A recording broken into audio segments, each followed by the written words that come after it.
Hello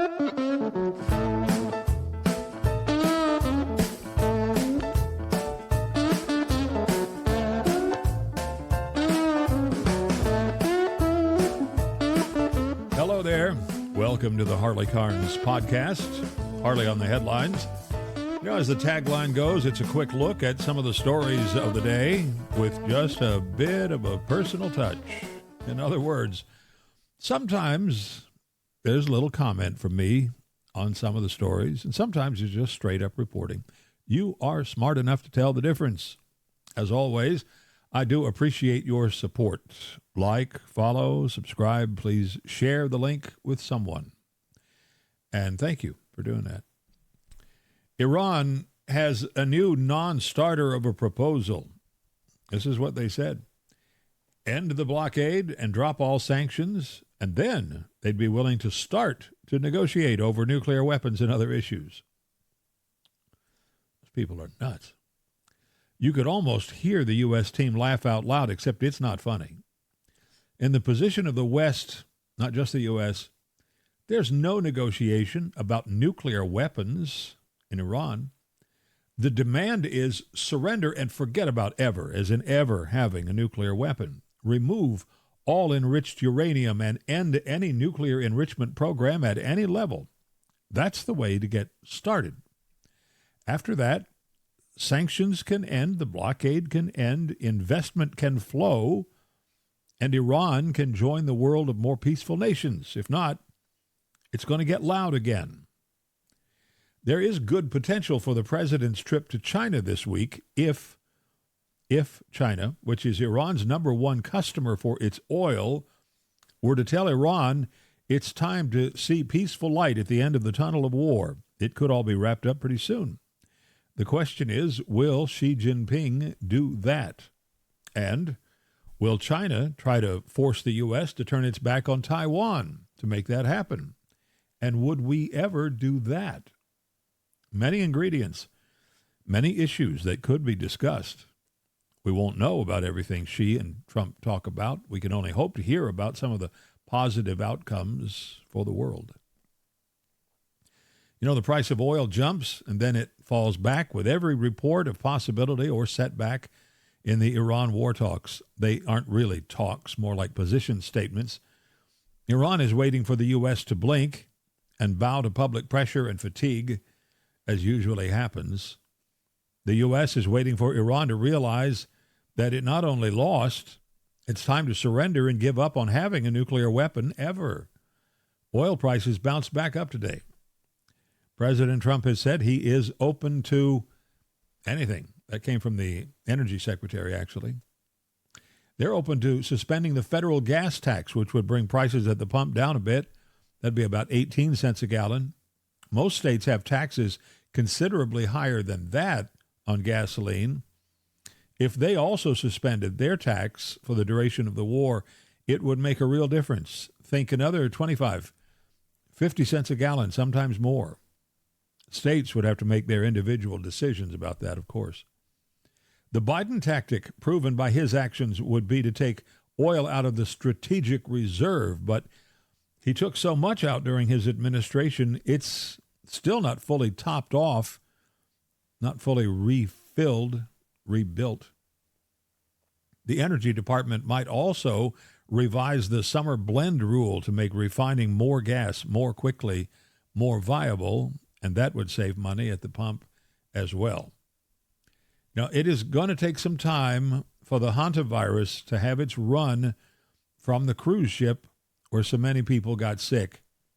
Hantavirus comes from rats, vermin. They have a tendency to make their homes on ships, in cities, and barns, and homes, and just about anywhere. 17 American passengers were evacuated yesterday. British passengers are going home today. They'll be quarantined for a while until officials are sure the virus is contained, controlled, and eradicated. 2 new cases have been detected. One of them, a woman from France who was on a plane full of passengers being evacuated. Now they'll all have to be quarantined. The search is on for one more British passenger who disembarked early and left a dead passenger behind, dead of the virus. They don't know where that person went. They really need to find that person to prevent a super spreader domino situation of some very, very sick people. Wow. I mean, that's all you can say. Wow. That was really something at Denver's airport, something awful. It looks like suicide. Very unusual method, to be sure. A man jumped over the fence at Denver International, ran out onto the runway in front of a Frontier Airlines Airbus A321 that was taking off. Ran right into one of the engines, which, as the ABC report there in Denver put it, partially consumed him, literally. Most of him was chopped up and spit out the back by the multiple stages of incredibly fast spinning blades. Think 10 to 15,000 RPM. You cannot encounter those blades and survive. As for the flight, the pilot aborted the takeoff and safely stopped the big plane. People got off on the slides out on the runway, many trying not to look at the mess at the front of that engine. One thing is for sure, an airliner on its takeoff roll is not something that you don't see or hear coming. It cannot surprise you. It's just too big and too loud. And why he did it, we don't know. Here's a cool story from the journal Current Biology. As it turns out, we are all susceptible to contagious yawning.